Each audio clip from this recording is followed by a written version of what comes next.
Puluhan juru parkir liar di beberapa wilayah kota Palembang terjaring razia kedisiplinan peraturan daerah terkait retribusi parkir yang dilakukan Satuan Sabara Polrestabes Palembang.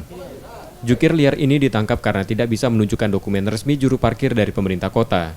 Selain tak memiliki dokumen, juru parkir liar ini tidak membayar hasil parkir ke pemerintah kota sesuai perda yang berlaku, berdampak pada penyerapan pendapatan asli daerah kurang maksimal. Polisi mengatakan, kuat dugaan jukir liar ini melakukan pungutan liar berkedok juru parkir. Jadi hari ini kegiatan kepolisian melakukan penegakan disiplin peraturan daerah terkait dengan pengutipan retribusi parkir.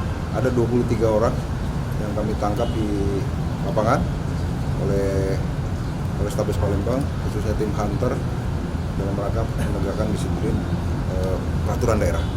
Selanjutnya nanti akan kami kembangkan apakah ini retribusi masuk kas daerah atau dan sebagainya, sehingga nanti bisa saja berkembang pemeriksaan ini ke arah barangkali pemerasan dan sebagainya.